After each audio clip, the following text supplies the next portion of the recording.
The Diamond Copenhagen Major coin.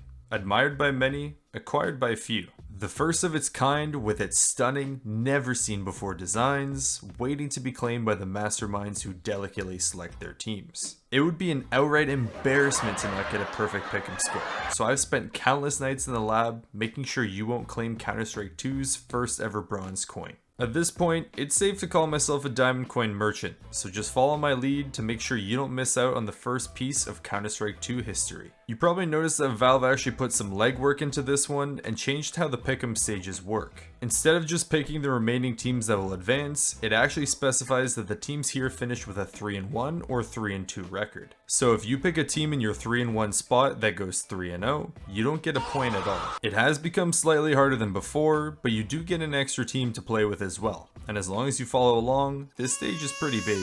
First things first, let's address the 0-3 elephant in the room. For this, I tried to pick the two teams that I could realistically see facing off an 0-2 elimination match, and that's Lin Vision and Legacy. For Lin Vision, coming in second of the Asia RMR is like going to the ship barber, cause let's cut the crap, you're finished. They'll start with a quick dumpstering by Heroic and crumble from there. And for Legacy, a 30-year-old Coldzera ain't gonna cut it against a young blood anymore. But before you start posting wanted signs for me in Brazil, just wait, your time is coming. Now for the hard part, the 3-0 picks. You genuinely have to pick teams that you think will go undefeated instead of slapping Koi and calling it a day, so I'm gonna rock with Heroic and Cloud9. You just know now that Liquid and Astralis are out, Heroic is gonna rub it in their faces and go on an absolute run.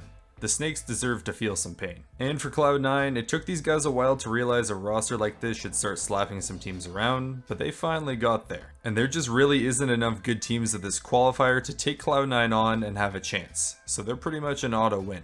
Plus, big boy buff. Moving on to the 6 teams that should join them, I'm expecting a kebab masterclass from Eternal Fire. These guys are legit. They've only fumbled in the past against some elite level teams, but anyone that's at their level, they bend over. If you're feeling risky, you can probably argue that they belong in the 3-0 slot, but their first match against Mongols isn't exactly a free one. And that brings me to my next team moving through, which is Mongols. I think we've all learned our lessons at this point that these group stages never go as planned, so I'm saying they'll limp past the finish line. And considering this qualifier is as close to a dumpster fire as we can get, it's really anyone's spot. Next up, this one is really pulling me in two directions, but I gotta pick ENCE to advance. On one hand, I'm really hoping that these guys bomb out of the majors so they make a roster change and pick up snacks, but at the same time, Polska Guram wins these. And with Pasha gearing up to bike across Europe again for the major, I'm ready for them to disappoint me yet again. But here they are and my team is advancing. Hades.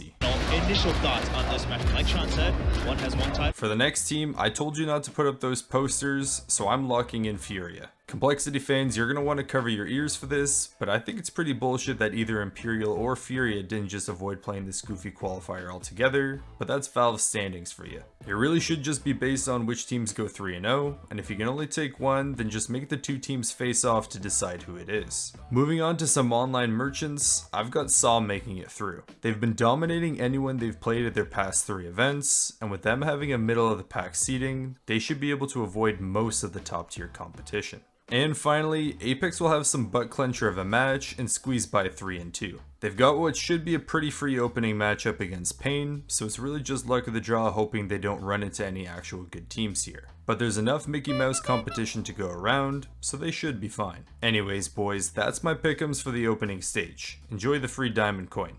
Toot my horn, out.